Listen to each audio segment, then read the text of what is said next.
Welcome to the Connected Leaders Academy virtual conference designed to reshape your vision of transformation.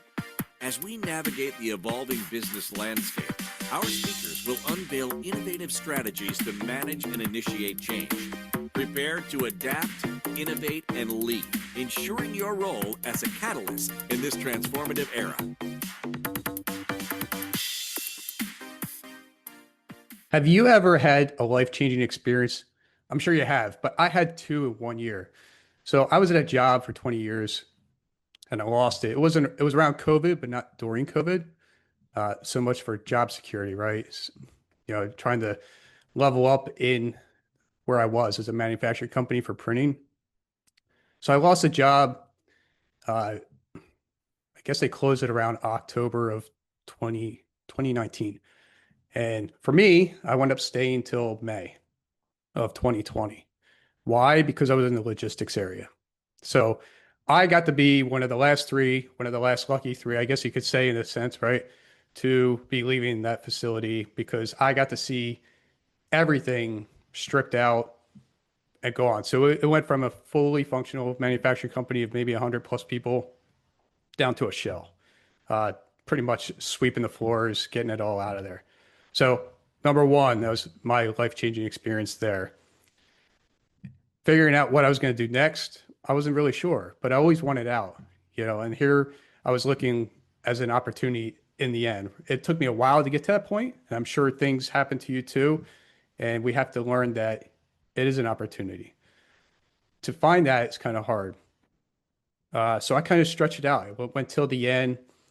And then I was like, okay, this is an opportunity. What am I going to do? I wasn't really sure. So I dove into something else, and it led me into starting Facebook Lives. So I was trying to learn entrepreneurs, basically share with them I was doing whole life insurance at the time and just connect with them, see what they're looking for. Is there something that I can maybe help them with in a sense, right? So I created 10 Facebook Lives and I created a bunch of YouTube content on what I had to offer at the time. And I really started to enjoy what I was doing and connecting with people that I never met before. I wound up speaking to a podcaster at the time, and but it wasn't on podcast. It was basically I was trying to understand him as an entrepreneur, and he was one of the Facebook Lives. So I, put all that in the shelf, right? Because at home things were changing. It was around January of that same year I lost my job. I wasn't sure what was going on, and I had to navigate things in my life. So I'll pedal ahead forward a little bit and come back. I wound up being told the word divorce in May within the same year that I lost my job. Married for almost 15 years with two kids. And I was okay when I got to May, but before May, I was not okay because I wasn't sure what was going on. This is not what I wanted.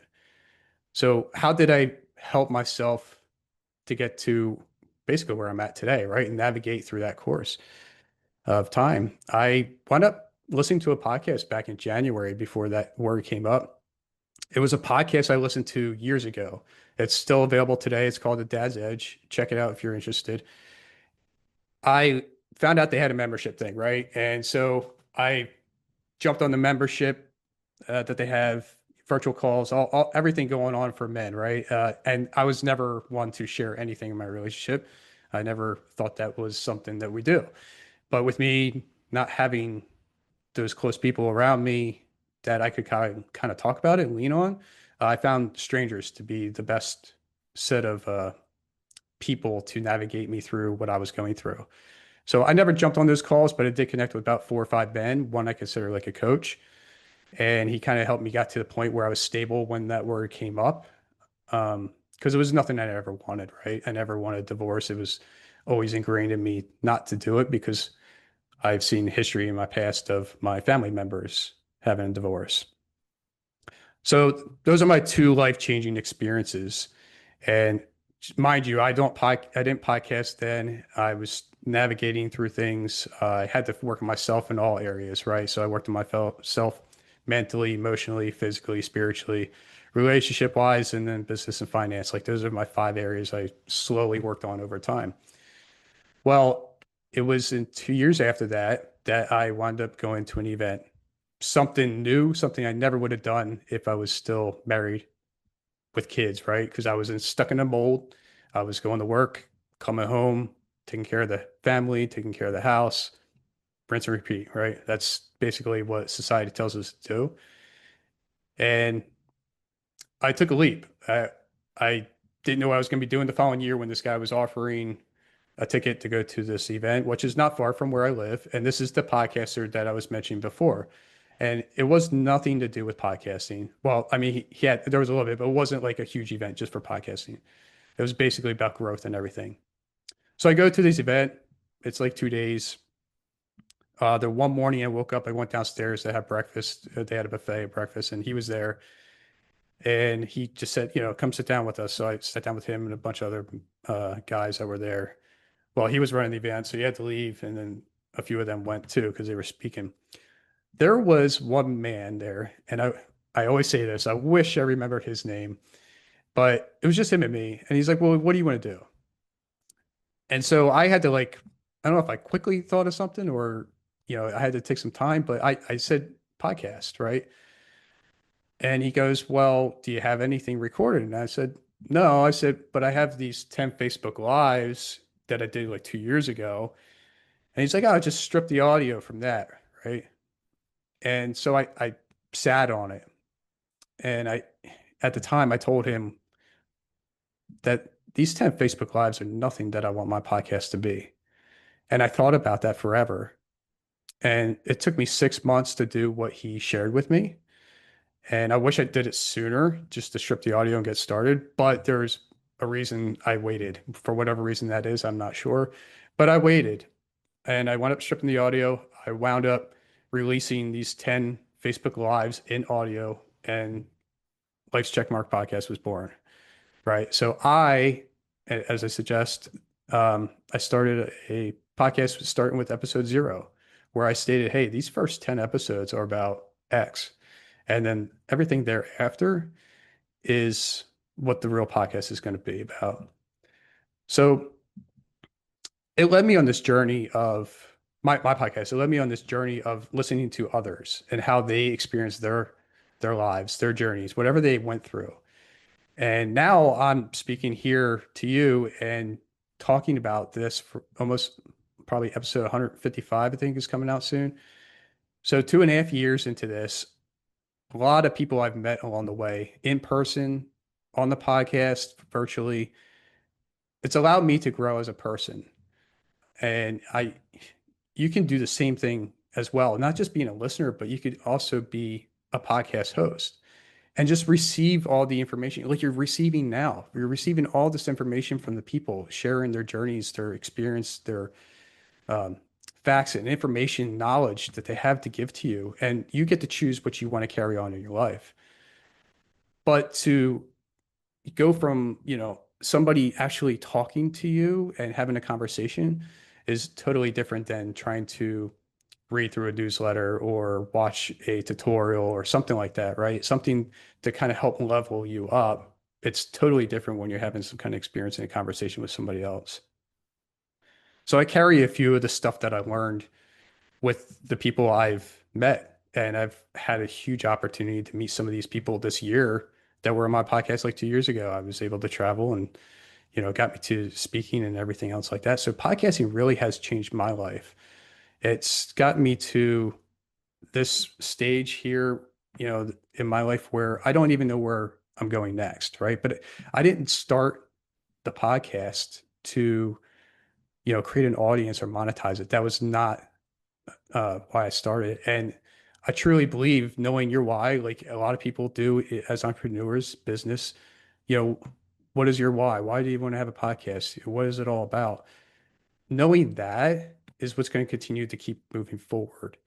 And that's like number one. But a lot of people skip that. They just go like, oh, I need to get out there. I need to monetize it. I need to get sponsors. I need to make money. I mean, if that's truly what your purpose is, I don't really suggest doing that. Like I get it, right, to a point, but you have to, show yourself. And now if you carry a large name like most of these top podcasters have, that's why they just it goes with them. They rank so fast because they have such a large following, right?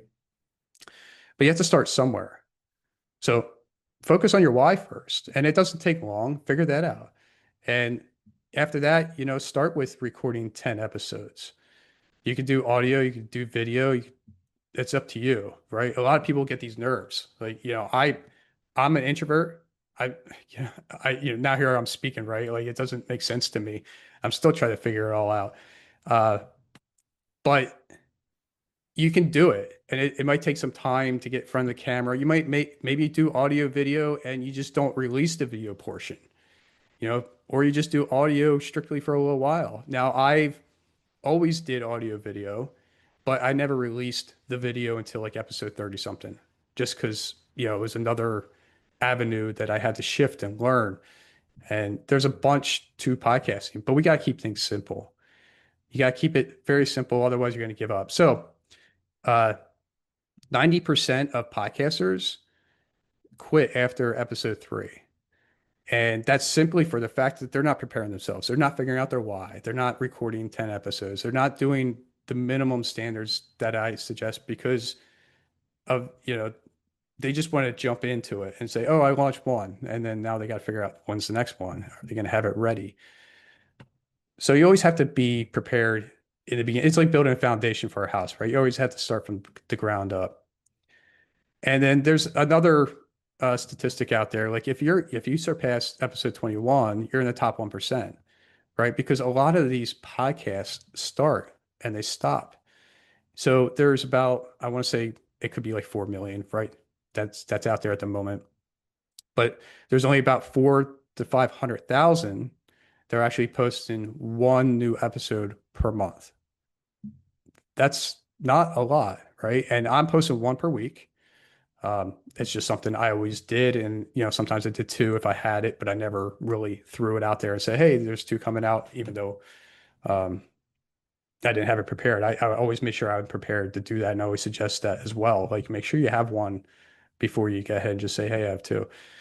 Always start from 0, right? Always start from the bottom and then work your way up. Don't say you're going to do daily and then, kill yourself trying to stay up to that level.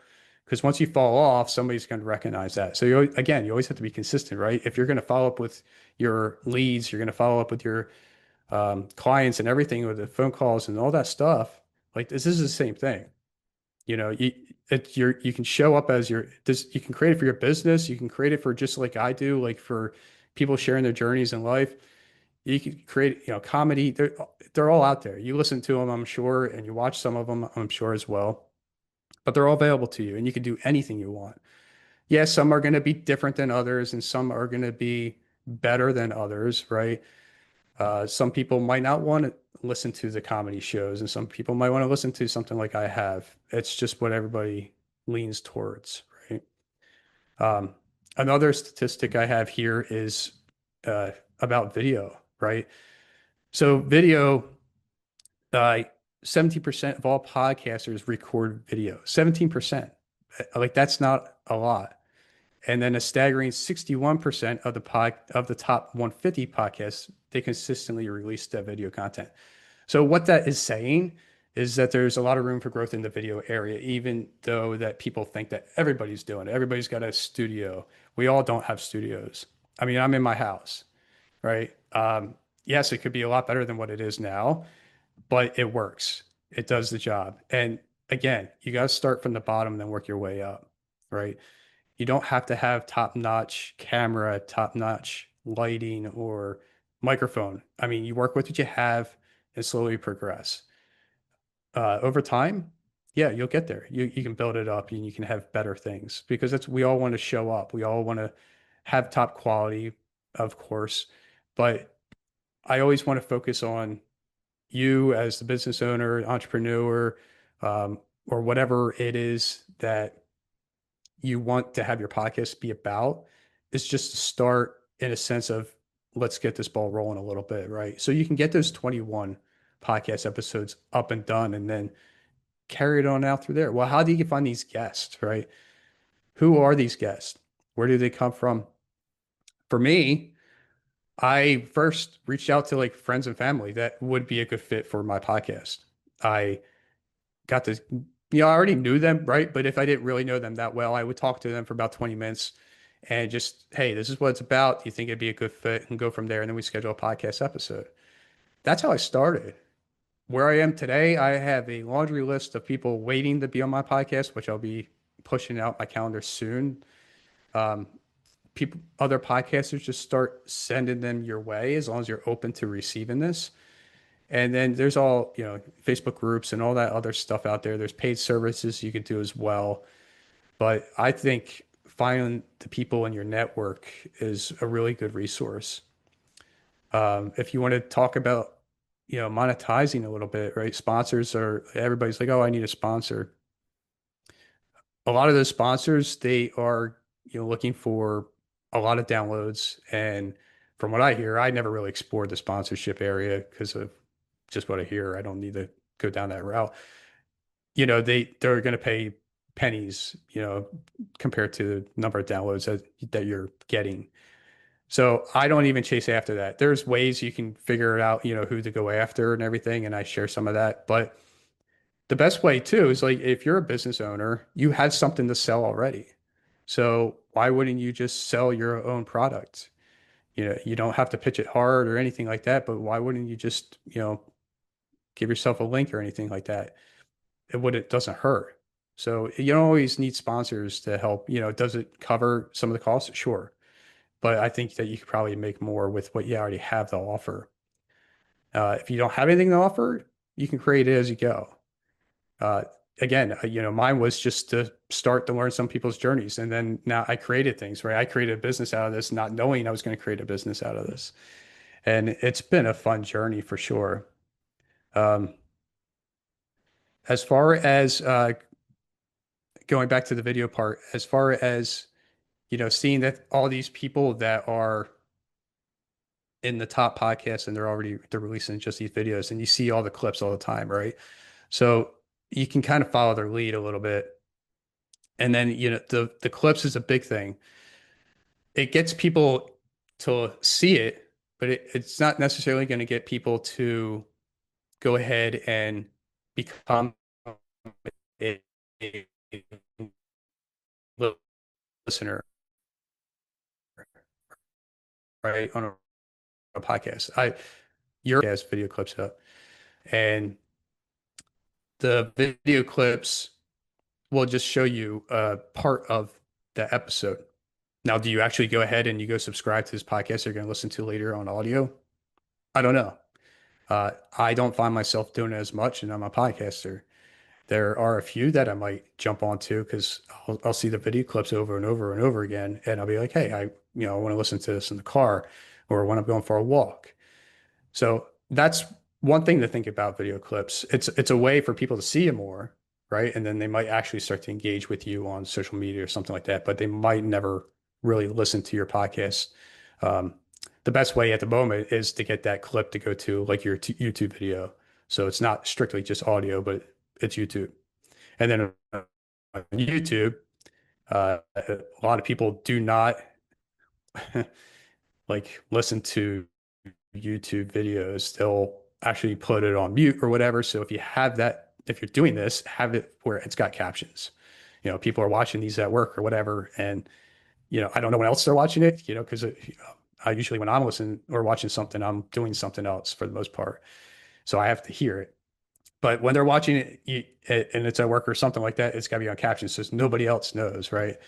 But there's a lot of people that do that. I think it's 70%, if I'm right, that don't, have the audio on. So, I mean, like, there's so many avenues you can go down the road with podcasting, and there's so much growth available to you in the podcasting world that just to start and then just give up, I I don't find it really worth it at all. So you have to start with the beginning, right? And then it's a long game. So even Alex Hormozy, I think he said it was year 5, things switched for him. He's getting 100 some downloads or whatever per month, and then year 5, things just started to turn. So he put in all the hard work. But again, you don't see all that. You don't hear that. You have to just keep showing up. And you guys, as entrepreneurs, coaches, whatever you're doing, you know that already. You're putting in the hard work. You're finding those tough days where nobody's showing up, nobody's listening to you, nobody's reaching out to you, because they need your services, but you keep showing up.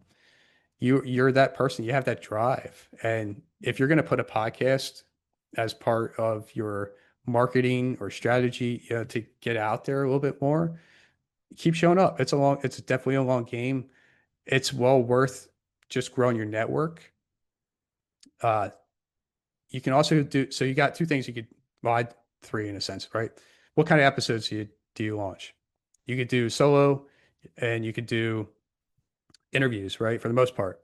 Now there's the third one where I call it a hybrid, and that's usually what I do. Uh, Solo and interviews. Mine's not strictly just interviews, but I threw a few solo episodes in there. There's a few things out there that people say. The interviews, you get to connect, network, grow from there. Obviously, I share with you what happened to me. The network just keeps on growing. Solo episodes, the audience that you have, they start to hear more about you and they start to lean in a little bit, right? And so that's where it might come into play for you and your business. You can just do a 10, 15-minute solo episode a week, and that's it. And just talk about, something that you were able to help somebody with. You were able to share something that you learned that you're going to start, I don't know, in your new course or something that you have coming out. You can also, when you interview, is kind of say, hey, I was able to do something in my business just like you did, and kind of reiterate in a way of how you were able to help somebody. There's also an opportunity where you might be able to have a client come on and they can share their experience with how you helped them. And then there's some out there that I've heard where they have like a testimonial, like just in the front before they start their podcast episode about whatever they have to share. There's so many ways you can change your podcast to make it work for you, your business, and the audience you're looking to attract. Again, I didn't think I would be here where I am today, 4 years ago, podcasting, being an introvert, speaking in front of people, being in books, running my own event.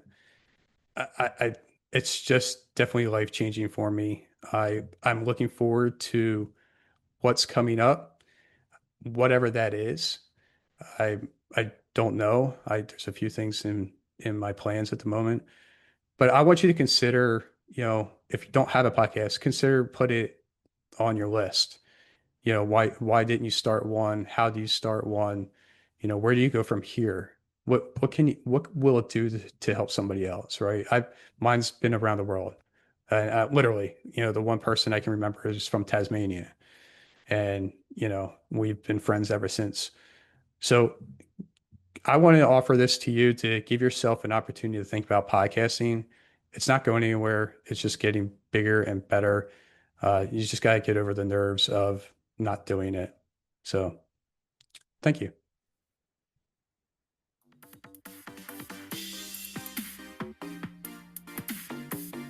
Thank you for participating in today's enlightening session. As we transition to our next expert, remember that each strategy and insight is a step toward becoming a transformative leader in your field. Visit connectedleadersacademy.com to stay engaged and informed. The journey of change is ongoing. Let's move forward together.